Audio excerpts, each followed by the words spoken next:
Olá, o meu nome é Pedro Andreu, essa é a continuação da aula de princípios básicos de estimulação elétrica. O objetivo dessa aula é compreender quais são os tipos de corrente elétrica e suas respectivas formas de onda. Bom, para que um estímulo elétrico alcance o tecido do paciente, é necessário que se estabeleça um circuito elétrico. Compondo esse circuito elétrico, devem fazer parte uma fonte de tensão elétrica, representado no seguinte exemplo por uma tomada, onde a distribuição de energia elétrica varia de 127 volts a 220 volts, um padrão nacional. Essa fonte de tensão impulsiona uma corrente elétrica em direção ao eletroestimulador, que nada mais é do que um modulador de corrente. Ou seja, ele esculpe uma onda elétrica que é transferida por meio de cabos condutores até os eletrodos que estão em contato direto com o tecido tegumentar do paciente. Desse modo, o estímulo elétrico ocorrerá na região entre os eletrodos. Os eletrodos de eletroestimulação são constituídos por fios de cobre e são isolados por um material emborrachado, cuja função é impedir que o meio externo possa interferir de alguma forma no fluxo de corrente elétrica. A extremidade dos eletrodos possuem estruturas chamadas de conectores. Esses conectores são diferenciados em cor vermelha e cor preta. Estes serão plugados aos eletrodos, que estarão em contato com o tegumento. O conector de coloração preta corresponde ao cátodo, que possui carga elétrica negativa. Sendo assim, íons ou moléculas com carga elétrica positiva serão atraídos em direção ao cátodo, e íons ou moléculas com carga elétrica negativa serão repelidos do cátodo. Já o conector de coloração vermelha corresponde ao ânodo, que possui carga elétrica positiva.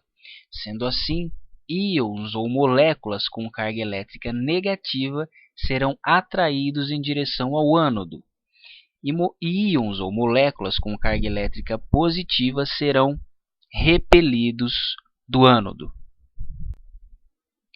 Bom, para compreender quais são as formas de onda e os tipos de corrente, é necessário que se conheça como funciona um osciloscópio. Esse instrumento é capaz de registrar ondas elétricas, transformando-as em registros gráficos, como podemos ver no seguinte exemplo. Em amarelo é representado uma onda elétrica, nesse caso uma onda sinusoidal ou senoidal, que apresenta curvas. Variáveis dessa onda são mensuradas por linhas no sentido vertical, representadas pelo eixo Y, e linhas no sentido horizontal, representada pelo eixo X. Agora vamos observar a seguinte ilustração.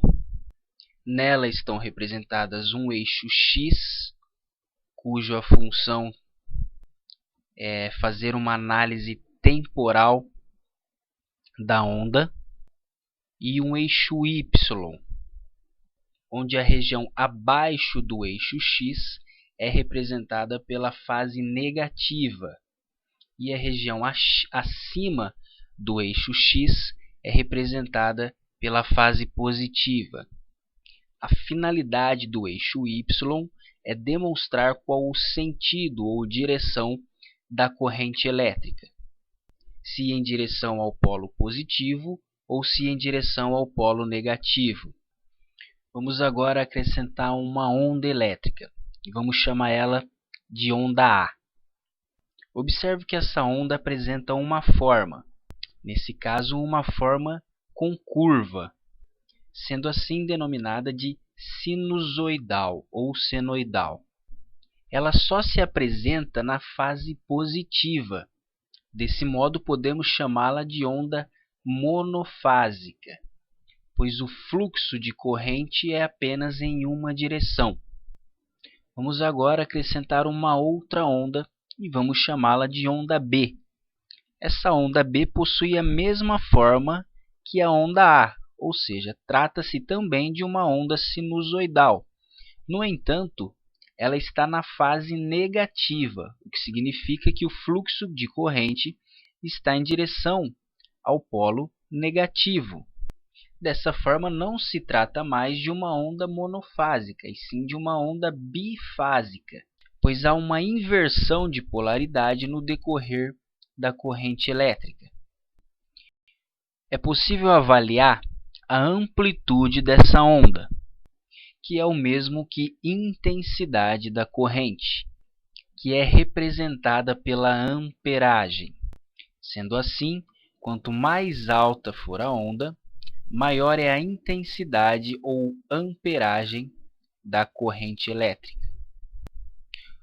O espaço de tempo entre o início da onda elétrica e o final da onda elétrica corresponde à duração de fase, que nada mais é que o tempo que uma onda leva para iniciar e terminar. A duração da fase A mais a duração da fase B corresponde à duração do ciclo da onda, ou do ciclo da corrente, que é representado em milissegundos ou microsegundos. A duração de um ciclo corresponde à frequência da corrente. No caso, há apenas um ciclo, sendo assim uma frequência de 1 Hz. Também é possível analisar o tempo que uma corrente leva para atingir o seu pico, ou seja, a sua intensidade máxima. Esse tempo é chamado de tempo de subida. Assim sendo, é possível determinar também o tempo de queda de uma corrente elétrica, que é o tempo que essa corrente leva para chegar à linha de base. Também é possível fazer uma análise quanto à simetria da onda. Por exemplo, observe que a onda A possui o mesmo formato que a onda B. Além do formato, a amplitude e a duração de fase possuem praticamente as mesmas dimensões, o que faz dessa onda uma onda simétrica, ou seja, a onda A é igual à onda B. Diferentemente do segundo exemplo, onde a onda A possui o mesmo formato que a onda B. No entanto, as dimensões de amplitude e duração de fase são diferentes. Sendo assim, a corrente A é diferente da corrente B, o que faz dessa onda uma onda assimétrica, ou um ciclo assimétrico. As correntes terapêuticas são classificadas em corrente contínua, também conhecida como corrente galvânica. Ela possui as características de ser monofásica e contínua. Sendo assim, o fluxo de corrente se dá em direção ao polo positivo, que não é intervalado por ciclos. Essa corrente pode apresentar diferentes efeitos bioquímicos em seus polos, mas esse será objeto de estudo de uma outra aula. As correntes terapêuticas também podem ser classificadas em corrente bifásica, ou também chamada de alternada, onde um fluxo contínuo de elétrons é bidirecional, ou seja, em um instante o fluxo de elétrons é em direção ao polo positivo, e em outro instante o fluxo de elétrons é em direção ao polo negativo.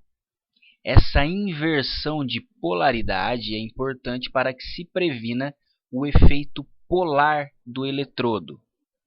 A corrente bifásica também pode ser do tipo alternada, quando há um período de tempo onde não é formado uma corrente elétrica. E a corrente pulsada, que pode conter 3 ou mais pulsos que são interrompidos por breves períodos de tempo. Essas correntes também têm a intenção de prevenir um efeito polar do eletrodo. Quanto ao formato das ondas, elas podem ser do aspecto sinusoidal, retangular, quadrada ou espiculada. As ondas sinusoidais possuem esse nome, pois elas têm aspecto ondulante, ou seja, com curvas. Elas podem ser do tipo monofásica, ou seja, quando o fluxo de corrente se dá apenas em direção ao eletrodo ou polo positivo. Senoidal bifásica, onde o fluxo de corrente se dá em direção ao polo positivo e em direção ao polo negativo. E senoidal bifásica pulsada, onde há um breve período de tempo que não há fluxo de corrente. Retangular, como o próprio nome já diz, a onda possui formato de retângulo. Pode ser do tipo retangular monofásica, retangular bifásica ou retangular pulsada.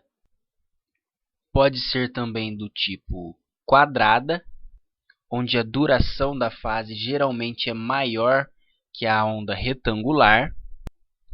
E também pode ser do tipo espiculada ou triangular, onde a velocidade do tempo de subida acaba sendo menor que as demais formas de onda.